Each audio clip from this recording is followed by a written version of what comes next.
या जगामध्ये सर्वात महान हे नामस्मरण आहे. या जगामध्ये सर्वात महान हे नामस्मरण आहे. कारण नामस्मरणाने आपण ह्या भवसागरामधून तरून जातो.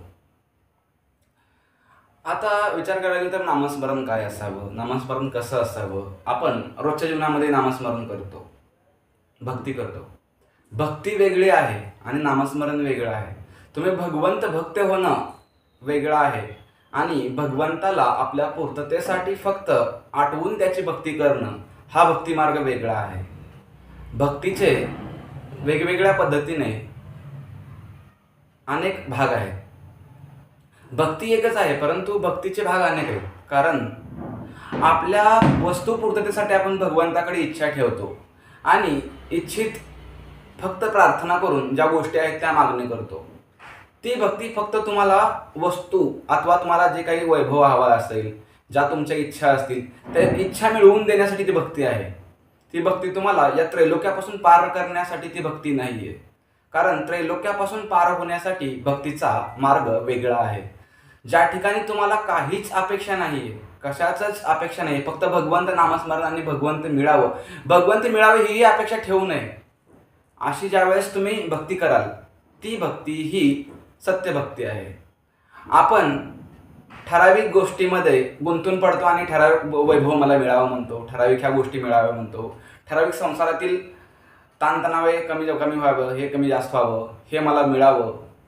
प्रत्येक ठिकाणी आपण भगवंताकडे अपेक्षा ठेवून भक्ती करतो. आपण प्रत्येक ठिकाणी भगवंताच्या मंदिरामध्ये प्रत्येक ह्याच्यामध्ये डोकं टेकवतो. परंतु कधी भगवंताच्या मंदिरामध्ये जाऊन कधी तू कसा आहेस आपण विचारत नाही. भगवंताला मला चांगलं ठेव, मला सुखी ठेव, मला आनंदी ठेव, आपण एवढंच भगवंताकडे मागणं करतो. परंतु भगवंताला कधीही विचारत नाहीस की अरे भगवंत तू कसा आहेस, भगवंता जेवण केलंस का. तो जेवण करत असतो म्हणा, परंतु तुमचं विचारणं काम आहे ना. तुम्ही सतत गेल्यानंतर फक्त मला हे पाहिजे, माझं वैभव राहू दे, माझ्या घरातल्या व्यक्तीला सुखी ठेव, मला आनंदी ठेव, माझ्यासोबतच्या लोकांना आनंदी ठेव, एवढंच मागतोय. परंतु भगवंताला कधी आपण विचारत नाही की अरे तू भगवंत आनंदी आहेस का. म्हणून भगवंताला आनंदी आहेस का विचारणं सोडून द्या. फक्त भक्ती करण्याचा मार्ग सांगितला आहे की फक्त तुम्ही नामस्मरण करा, सतत राधा नाम घेत चला. राधा राधा राधा राधा राधा राधा राधा राधा राधा राधा राधा राधा. ज्या वेळेस तुम्हाला तुमच्या वेळेतून वेळ निघेल त्यावेळेस राधा नाम घ्या. विचार करायला गेलं तर राधा नाम हेच सत्य आहे, बाकी काम पुन्हा आहे. परंतु कलियुगामध्ये प्रथम तुमचं कार्य करा आणि मिळालेल्या वेळेमध्ये एखाद्याचं अधिष्ट चिंतन करण्यापेक्षा भगवंत नामस्मरण करा. एखाद्या विषयी अपशब्द बोलण्यापेक्षा, एखाद्याची निंदा करण्यापेक्षा सतत राधा राधा राधा राधा राधा राधा राधा राधा राधा राधा राधा म्हणत चला. राधा नाम ही जीवन का शक्य है, क्योंकि स्वतः माझा माधव कृष्णात सुद्धा राधेचं नाम जप करतो. कृष्णाचं नामस्मरण स्वतः महादेव करतात, कृष्णाचं नामस्मरण प्रत्येक देवगण करतात. कारण की कृष्णाला जगद्गुरु म्हटलेलं आहे, परंतु स्वतः माझा जगद्गुरुच राधा नाम घेतोय.